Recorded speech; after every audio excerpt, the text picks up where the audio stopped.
Well, maybe say yes. I can tell you exactly how that happened. I had a call when I was at Air Lyndhurst doing a session by coincidence for a film called Ghost Recon, which is the game Ghost Recon, Ubisoft game.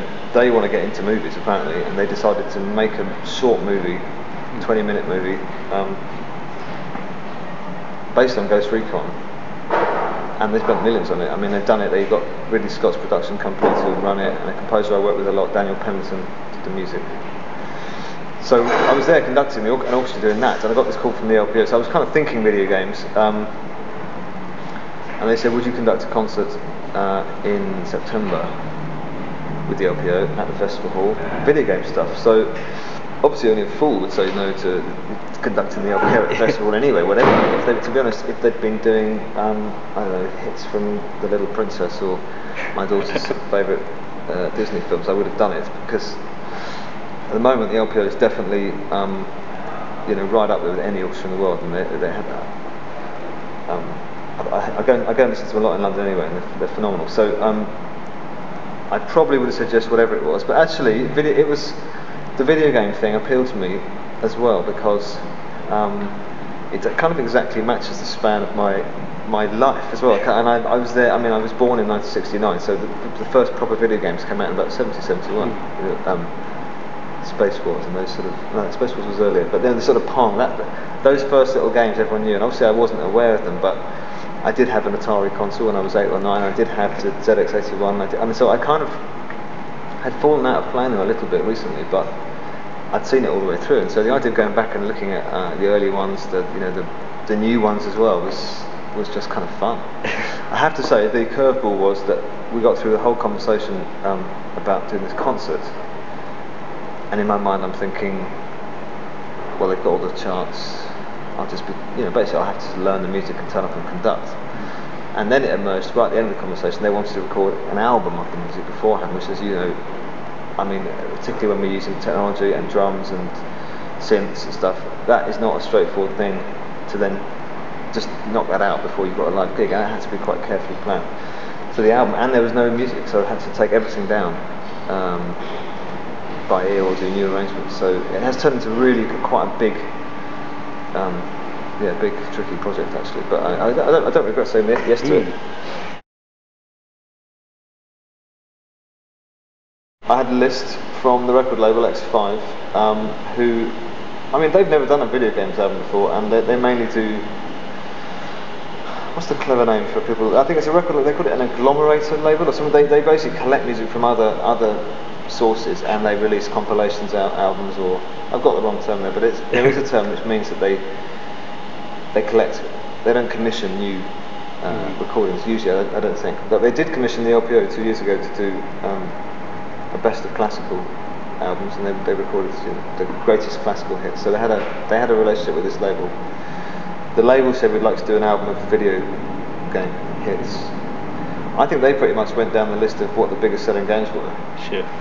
And did a bit of YouTube work. So the list wasn't bad actually, but I thought when I listened to it all, it was a bit heavily weighted towards, the bombastic big Submariner Burana or the the really Battlefield. We're doing Battlefield 3, but you don't want that to be the whole thing. So I sort of took some of those out. I wanted some things that were a little bit more obscure, possibly. So I'm doing maybe not going to do it in the concert, but on the record there's a Michael Nyman did a music for a game in the late 90s. So I'm doing a track called Enemy Zero. The game was, and although the game itself I don't think was a colossal success. I mean, just to do something by the British composer and see what would Nyman do with a video game. So I made a few choices based on not being too obvious sometimes, but then I did do most of what's on the list, and I just tried to balance it a bit more, so we had a bit more music to go at, and it wasn't just going to be an onslaught of double snare drums and grand cassa and military stuff. So that was it. It was fairly unscientific the way I chose it. It was sort of like stuff I like, and stuff I like anyway, and I found a track from a good video game and I thought, well, yeah, this is what I like. So it's always more fun in the project if you've got some choices, because you can put your own stamp on it a bit more. Sure.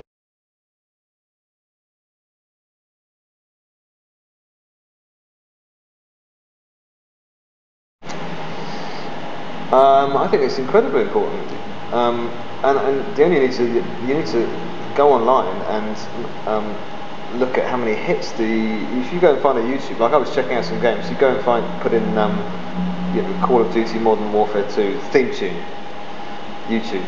It's there, and it'll have a couple of million hits with people saying, "Wow, this really takes me back to when I was playing that second version of the game, and I loved." And because it's on particularly the loading stuff, or the menu music, or the big themes. I mean, you must hear them so many times, and I think they become really interwoven with how you feel about the game. In the same way that the film music does, and even the ones where the music is not great. I mean, actually, I'll tell you what I did do. I started going back and listening to some of the more 8-bit stuff, which I hadn't heard for years and years. Some of the early 80s or mid 80s games.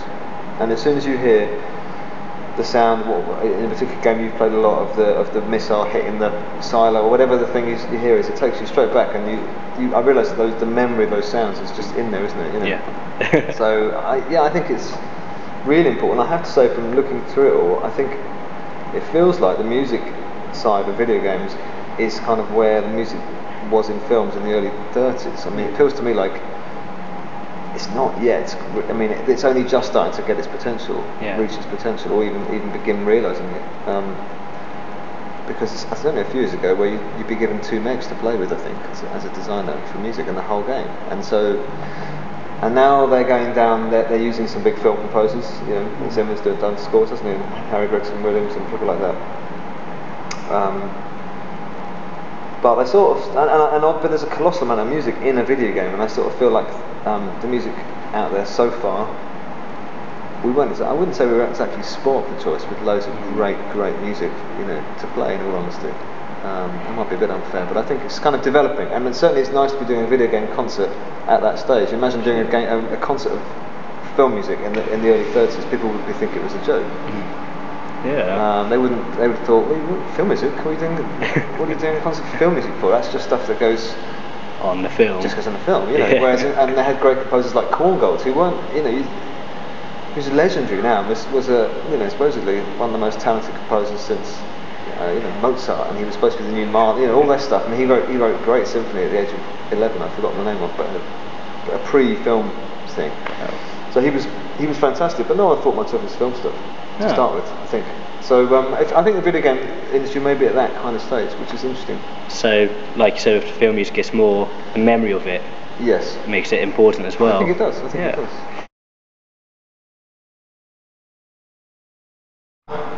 Well, bear in mind, I'm in a slightly strange position, having been given this job and not having played that many of the most recent ones. And some of my younger friends, my friend Josh, for example, who's 20, who plays a lot of these, thinks it's a joke that I'm doing this because I know so little about the more recent ones.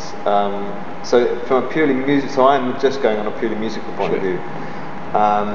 The ones in recording so far, which have been really good, Fallout, for example, was surprising, because when I listened to that, that was on their list, and I almost thought, I'm not going to do that, because it sounded quite odd to me the way it was recorded on the game itself.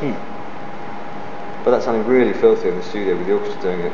So I love doing Fallout. I mean, something like the Metal Gear Solid Sons of Liberty, that's, it's quite cheesy, but that sounded great, and I like that. The Call of Duty ones, I think, Call of Duty, for example, the 4, that's just beautifully done. The sound design in the back. I mean, obviously it's been done by one of Hans Zimmer's clever guys in LA, and you can tell they spent days in it. Because I've got a guy who's helping me with that a little bit, because it's just so much work to do this and do all the sound design for the background. And he said, he's a bit of a genius, and he said it's hard work getting this to sound as good as that. So I appreciate that side of it, and I mean, I like the ones we've done. We found these versions the Boston Symphony Orchestra done of Super Mario, which we're doing today, which are kind of like, imagine the BBC Concert Orchestra doing Super Mario. They're kind of quite light music, like they sound like sort of 60s TV music in a way.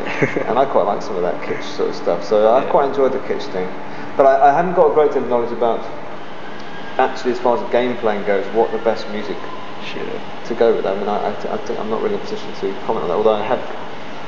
This has got me my interest going again. I'm thinking an Xbox 360 might be on the agenda after This is out of the way. But the reason I stopped playing them is because when you work for yourself, like I do at home in the studio, they are deadly. You know, they're the first time you get to the point where the work isn't going very well, on goes the Xbox. So I kind of thought I'll avoid them because I think they're a waste of time. But in fact, looking at them, researching this project, it's astonishing what, you know. My PlayStation is downstairs, my TV is upstairs. Very sensible. Yeah. Very sensible.